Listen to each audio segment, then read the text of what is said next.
Hi friends, आप देख रहे हैं फिल्मी खिचड़ी और मेरे साथ हैं आज ये 5 ऐसे कलाकार। Hello, how are you? तो इंडियन आइडल में आप इनको देखते आ रहे हैं और एक एक करके ये सारे मेरे फेवरेट सिंगर्स हैं। Young generation. अब आगे की जो बात होगी वो इनके सामने होगी, इनसे साथ होगी और इनसे बहुत सारी चीजें पूछनी बाकी है। ओके, चलिए वैभव जी, आपकी स्टाइल मुझे बड़ी अच्छी लगती है जब आप झुक झुक के गाना गाते हैं। मुझे बताइए कितना छेड़ रहे हैं आपको? आ, छेड़ क्या रहे हैं मतलब ये तो अब सबकी हर सिंगर की एक स्टाइल होती है गाने की। अब वो मेरी झुक झुक की नहीं मतलब अब मुझे वहां पर कंफर्टेबल लगता है, मतलब मैं वैसे गाता हूँ। उसके बाद तो मैंने गाना भी बंद कर दिया उस स्टाइल में। अब वो मजाक में हो रहा था तो मैंने उसको छोड़ दिया है। सो अब मैंने थोड़ा ये भी कम कर दिया है। विद बीट ये भी करता था मैं।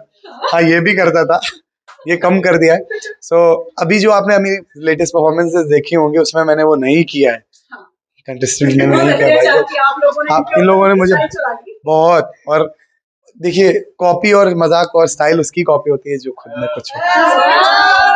सो सो मैं आगे शायद करूंगा। मैं स्टाइल थोड़ा सा झुकने को थोड़ा सा कम कर दिया मैंने। ज्यादा नहीं झुक रहा हूँ। अब आते हैं एपिसोड पे। जो हमारा एपिसोड है वो बहुत ही खास होने वाला है, क्योंकि संजय दत्त जी हैं वो आ रहे हैं। पहली बार आइडल पे वो आ रहे हैं और ये हम सब कंटेस्टेंट्स के लिए बहुत ही हम किस्मत वाले हैं कि उनके सामने हमें परफॉर्म करने का मौका मिला था। और हमने को बहुत कोशिश की है कि हमने उनके सामने बहुत अच्छा गाया। उनको बहुत पसंद भी आया। वो बहुत खुश हुए थे हम सारे कंटेस्टेंट से, और उन्होंने हम सबको आशीर्वाद भी दिया था कि आप सब खूब आगे बढ़े। और वो हम सबके पास आए थे, उन्होंने हमसे पर्सनली बात भी की थी। और ये एपिसोड इतना खास है कि संजय दत्त जी को भी हम सेलिब्रेट कर रहे हैं, उनके माता पिता जी को भी हम सेलिब्रेट कर रहे हैं, सुनील दत्त जी और नरगिस जी। सो बहुत ही मजा आ रहा है। और आप अनन्या बताइए आपको क्या होने वाला है। अनन्या की मुझे ना हाई नोट्स बड़े अच्छे लगते हैं। ओके, सबसे डिफिकल्ट सॉन्ग कौन सा रहा? सबसे डिफिकल्ट सॉन्ग अगर कुछ रहा है वो है क्या बोलूं, सभी सभी सॉन्ग अच्छा था, सभी सॉन्ग डिफिकल्ट भी था। बट सबसे डिफिकल्ट अगर कुछ हो सकता तो है ओ राम जी। ओ राम जी बड़ा, वो उसमें एक पार्ट था, ओ राम जी बड़ा दुख दीना। एंड उसके बाद सॉरी, ओ राम जी बड़ा दुख, तेरे लखन ने बड़ा दुख। वो वाला पार्ट सबसे ज्यादा डिफिकल्ट था एंड मुझे बहुत तैयारी करनी पड़ी उस पार्ट के लिए। एंड वही मेरे लिए सबसे ज्यादा खतरनाक गाना था। इसको डिफिकल्ट कहते हो? मैंने कहा आपको ना प्यार करने वालों की कमी नहीं है। दिन प्रतिदिन आपको बहुत ज्यादा प्यार मिलता है आपकी गाने में। अपने रिव्यू में भी कहती हूँ कि कुछ एक लोग कंटेस्टेंट नहीं होते, वो सीधे दिल में छुप जाते हैं। आप मेरे दिल में छुप गए हो। और मेरे नहीं, बहुत सारे लोगों की। कितना खुश हो, क्या लोग आप तक आते हैं, आपसे बात करते हैं? मैं बहुत खुश हूँ क्योंकि जब मैं इंडियन आइडल में आ गई, मैंने गाना गाया। उसके बाद लोगों ने वो गाना को बहुत सारा प्यार दिया और मुझे भी इतने सारे, मतलब बहुत सारे प्यार दिया है। और हर कमेंट्स, मैसेजेस सब कुछ मैं देखती रहती हूँ, तो बहुत बहुत अच्छा लगता है कि इतना प्यार मिला है अभी ये इस साल में। मैं बहुत की सौभाग्यशाली हूँ कि गाने के गाने के थ्रू मेरे को इतना सारा प्यार मिल रहा है। बहुत खुश हूँ मैं। How sweet. ये है, बहुत प्यारी सी है यार। अच्छा, इनकी मैं बात बताती हूँ। ये है अंजना है। हाँ, बोलिए। मैं मेनुका के बारे में बताना चाहता हूँ। ऐसे कुछ किसी को कुछ बताती नहीं है, लेकिन मैं बताना चाहता हूँ कि उसका पहला बॉलीवुड में जो उसने गाना गाया है वो सलार मूवी के लिए गाया है। सो बहुत बड़ी, अपने आइडल के लिए भी बहुत बड़ी उपलब्धि है। और हम सबको गर्व हो रहा है कि हमारी मेनुका ने इतना बड़ा कदम बॉलीवुड में रख दिया सलार मूवी में गाकर। कॉन्ग्रेचुलेशन मेनुका। Thank you. ये तो मैं तो सच में जिस दिन मैंने सलार मूवी का गाना गाया, जिस दिन मैंने सुना कि मैं रवि बसरूर सर के कंपोजिशन में, प्रभास सर जो हैं और प्रशांत सर जिसने मेरे को अपॉर्चुनिटी दिया है, तो और मैंने गाना सुना, मैं इतना खुश थी कि हमेशा मैं जो रिकॉर्डिंग स्टूडियो होता है उसको मैं हमेशा मंदिर जैसा सोचती हूँ, क्योंकि हम जहाँ से मंदिर में जाके दर्शन करते हैं ना, तो ये सलार मूवी का गाना रिकॉर्डिंग करने के लिए हम पहले मंदिर में गए, प्रे किया, माइक में रिकॉर्ड किया और ये सब बाहर आ गया भगवान की कृपा से। तो एकदम ये तो हमारे लिए बहुत बड़ी बात है, मेरे लाइफ में भी एकदम ही सच में ज़िंदगी में मैंने ऐसा कभी नहीं सोचा था कि इंडियन आइडल के बीच में ही मैं ये सब अपॉर्च्युनिटी में मेरे को मिलेगा। एकदम बहुत बहुत खुश हूँ मैं, क्योंकि मेरे पास शब्द नहीं है कि मैं क्या बोलूँ, इतना बोलना चाहती हूँ। सलार मूवी के जितने भी टीम है सलार मूवी में, कोई भी जुड़े हुए हैं, सबको थैंक यू बोलना चाहती हूँ। हाउ स्वीट, दिल से निकली बात ना भगवान भी सुन लेते हैं। मैंने कहा तुम्हारी बात तो वैसे ही भगवान बड़े खुश होकर सुनते हैं, मुझे मालूम है।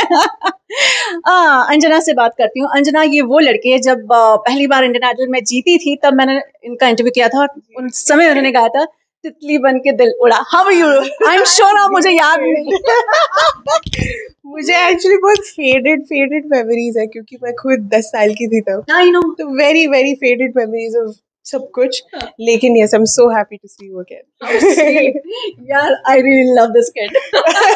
Thank you. यहाँ पर जो है ना, तुम्हारी आवाज बहुत स्ट्रांग निकल कर आ रही है। मैं बिल्कुल सोच नहीं पा रही थी कि वेस्टर्नाइज इम्पैक्ट भी होगा। Are you happy or you want to try something else also at the same time? I think I'm extremely happy with what I'm doing, because कहीं ना कहीं जूनियर की सीजन में जब मैं गाती थी तो सबको as a singer who would sing very soft songs वैसे याद थे लोगों को। तब तक, अभी तक आइडल करने से पहले तक भी लोग उस गाने से कनेक्ट होते थे। लेकिन ये Idol is given me a platform जहाँ पे मैं अपने आप की डिफरेंट वर्जन से मैं खुद मिल रही हूँ। मैंने कभी नहीं सोचा था कि मैं ऐसे गाऊंगी, ऐसे परफॉर्म करूंगी, एक परफॉर्मर बन के गाऊंगी, और वो हो रहा है इस बारी सीजन में। तो that is something that I am very very very happy about. And yes, बीच बीच में मुझे गाने को मौका मिल जाता है, कुछ सॉफ्ट सॉन्ग्स भी और कुछ मेलोडी सॉन्ग्स भी, जो मुझे 2-3 एपिसोड के पहले लता जी का गाना गाने को मिला था, तो बहुत बहुत खुश हुई थी। लेकिन उसके साथ साथ जो परफॉर्मर वाले परफॉर्मेंसेज होते हैं उसमें बहुत मजा भी आता है। So yes.